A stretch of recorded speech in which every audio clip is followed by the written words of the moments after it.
Hello po, good evening, good afternoon, good morning po sa ating lahat. Kain po tayo. Ito po, may red rice po ako dito.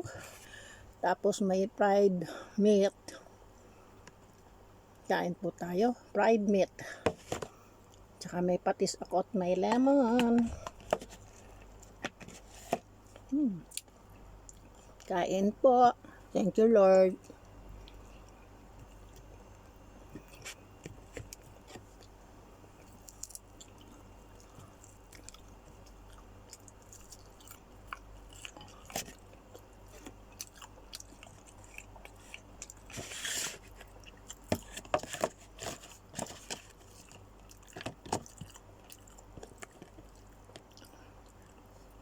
Paulam ko, fried meat.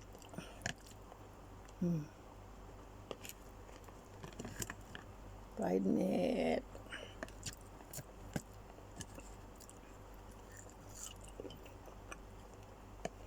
Kain po.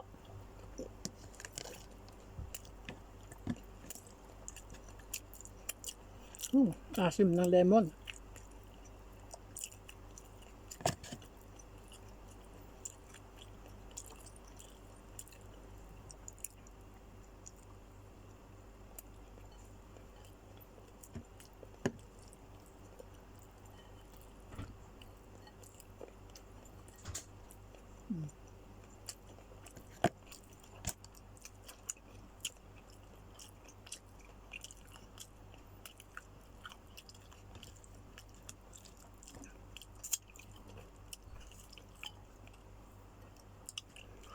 Yummy.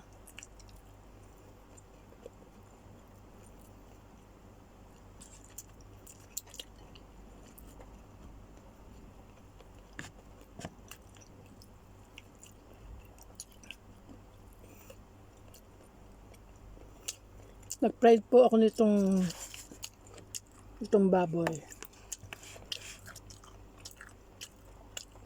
Nilagyan ko po lang siya ng bawang. Bawang at saka paminta. Hindi ako po naglagay ng asin. Kasi magsasawsaw po ako dito sa patis na may lemon. Para hindi siya maalat.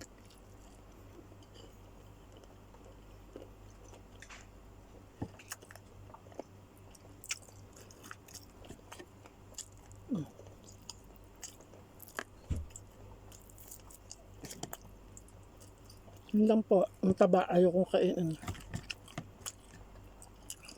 Baka mamaya hindi na naman uko sa tiyang ko. At saka kailangan nguyang-nguya.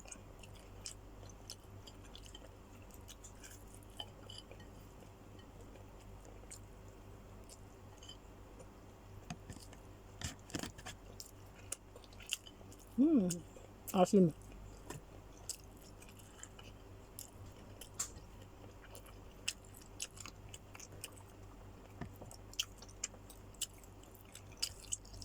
Yaman.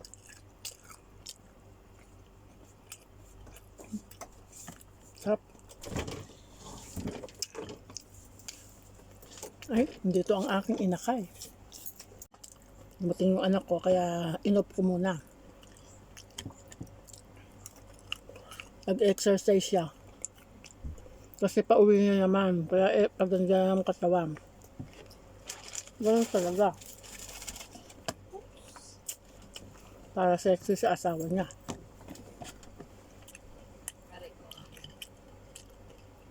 Kaya kayong mga may asawa, huwag niyong pabayaan sarili niyo, magpaganda kayo. Para hindi kayo iwan ng mga sa asawa niyo.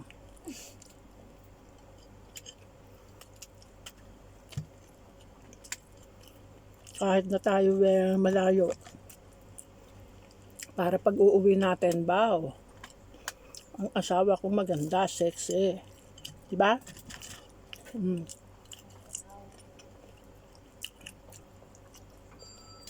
Ang sarap. Okay ang luto ko ngayon ng red rice. Dati yung niluluto kong red rice nakakainis. Ngayon, tamang-tama luto ko. Binabad ko muna kasi siya.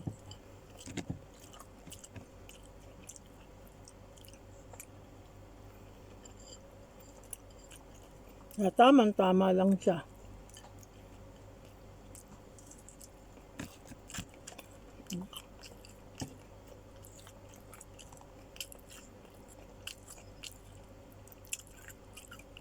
Ang sarap pa ng kaninang baboy, yung pagkaka-fried ko. Tsaka mangunguya mo kasi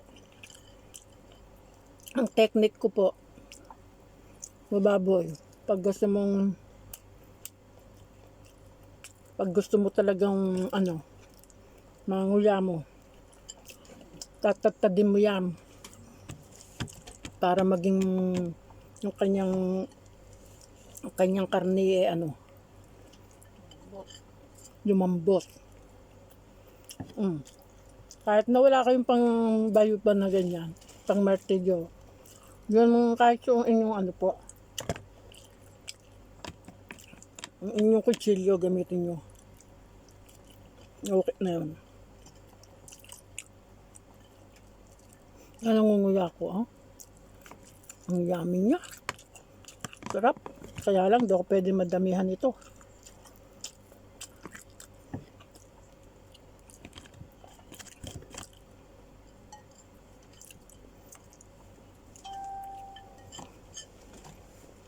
Ganito na gagawin ko dito sa aking rice. Para tamang-tama.